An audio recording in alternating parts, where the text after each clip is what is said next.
Hi friends, welcome back to our channel. ఈరోజు వీడియోలో summer స్పెషల్గా ఫ్రూట్ కస్టర్డ్ ఎలా ప్రిపేర్ చేసుకోవాలో చూపిస్తాను. సో ఈ కస్టర్డ్ పౌడర్ తోటి ఫ్రూట్ సలాడ్ అందరికీ తెలిసే ఉంటుంది ఎలా చేయాలి అనేది. కాకపోతే మెజర్మెంట్స్ అనేవి పర్ఫెక్ట్గా తెలియవు, ఎంత పాలకి మనం ఎంత కస్టర్డ్ పౌడర్ వేసుకోవాలి అని. సో ఇప్పుడు నేను పర్ఫెక్ట్ మెజర్మెంట్స్ తోటి పర్ఫెక్ట్గా ఎలా చేసుకోవాలో నేను చూపిస్తాను. So step by step skip చేయకుండా ఎండ్ వరకు చూడండి. సో ఎలా చేయాలో మీకు అర్థమవుతుంది. సో ముందుగా ప్రాసెస్లోకి వెళ్తే మనం ఒక ప్యాన్ తీసుకొని ప్యాన్లో ఒక 1/2 లీటర్ చిక్కగా ఉండే పాలు తీసుకోండి. సో చిక్కగా ఉన్న పాలు యూజ్ చేయడం వల్ల ఏంటంటే ఈ ఫ్రూట్ సలాడ్కి మంచి టేస్ట్ అనేది వస్తుంది.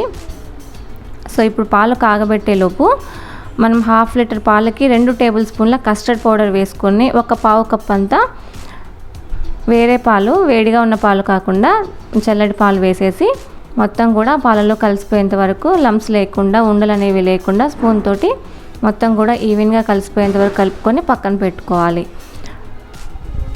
సో 1/2 లీటర్కి 2 టేబుల్ స్పూన్స్ అనేవి పర్ఫెక్ట్గా సరిపోతాయి.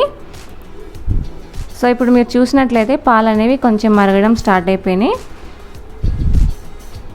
మనం సైడ్కి అంటుకుంటున్న మీగడ ఉంటుంది కదా, సో అది కూడా గీరేసుకొని పాలలో వేసుకుంటూ మరిగించుకోవాలి. పాలు మరగడం స్టార్ట్ అయిన తర్వాత ఒక 1/2 లీటర్కి ఒక 4 to 5 టేబుల్ స్పూన్స్ అంతా పంచదార వేసుకోవాలి.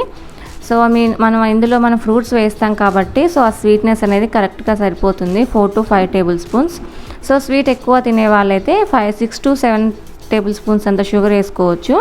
సో షుగర్ కరిగిన తర్వాత మనం ఇందాక కలిపి పెట్టుకున్న కస్టర్డ్ మిశ్రమాన్ని మళ్ళీ ఒకసారి కలుపుకోవాలి. కలుపుకున్న తర్వాత అప్పుడు మనం పాలలో వేసుకోవాలి. మనం కలపకుండా వేసినట్లయితే పౌడర్ అనేది అడుగుకి వెళ్ళిపోతుంది. కాబట్టి ఒకసారి కలుపుకొని పాలల్లో వేసేసుకోవాలి. ఎప్పుడైతే మనం కస్టర్డ్ అనేది పాలల్లో వేస్తామో అప్పుడు స్టవ్ అనేది సిమ్లో పెట్టుకోవాలి, హైలో పెట్టొద్దు. ఎందుకంటే ఇది వేయగానే పాలు అనేవి కాస్త చిక్కగా తయారవుతాయి. సో ఇది కొంచెం ఉడకడం స్టార్ట్ అయిన తర్వాత ఒక 5 మినిట్స్ తర్వాత సో చూసినట్లయితే ఈ కస్టర్డ్ మిశ్రమం అనేది కొంచెం చిక్కగా తయారైంది. ఒక 5 నిమిషాలు ఈ విధంగా ఈ కన్సిస్టెన్సీ వచ్చేంత వరకు ఉడికించుకొని స్టవ్ ఆఫ్ చేసి పక్కన పెట్టుకొని కంప్లీట్గా చల్లారనివ్వాలి. చల్లారిన తర్వాత మనం వేరొక బౌల్లోకి తీసుకోవాలి. సో చూసారు కదా, చల్లారిన తర్వాత ఈ కస్టర్డ్ అనేది ఎంత పర్ఫెక్ట్గా ఉందో, గట్టిగా లేకుండా అలాగని పలుచగా లేకుండా. సో ఇలా వేసుకున్న తర్వాత ఇందులో మనం ఫ్రూట్స్ యాడ్ చేసుకోవాలి. 1 కప్ యాపిల్ ముక్కలు, అలాగే 1 cup black grapes, white grapes 2 mix చేసి వేసుకున్నాను.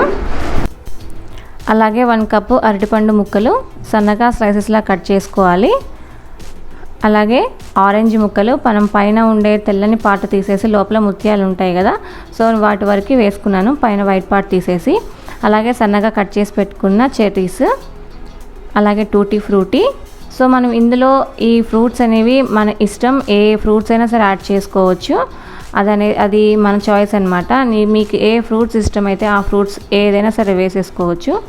సో అలాగే దానిమ్మ గింజలు, సన్నగా కట్ చేసిన డ్రై ఫ్రూట్స్ వేసుకున్నాను. ఇవన్నీ కూడా ఒకసారి బాగా మిక్స్ చేసుకొని మనం దీన్ని ఫ్రిడ్జ్లో 1 to 2 అవర్స్ మనం పెట్టుకోవాలి.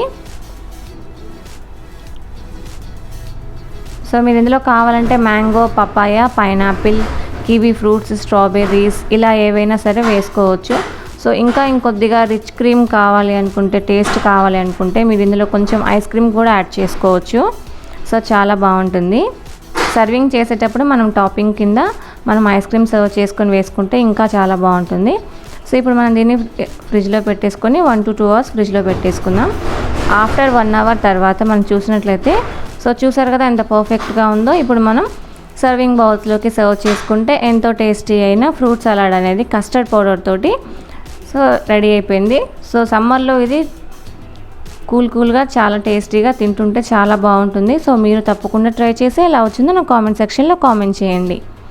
కొత్తగా చూస్తున్న వాళ్ళతో నా ఛానల్ సబ్స్క్రైబ్ చేసి పక్కన ఉన్న బెల్ ఐకాన్ యాక్టివేట్ చేసుకోండి. Thank you friends.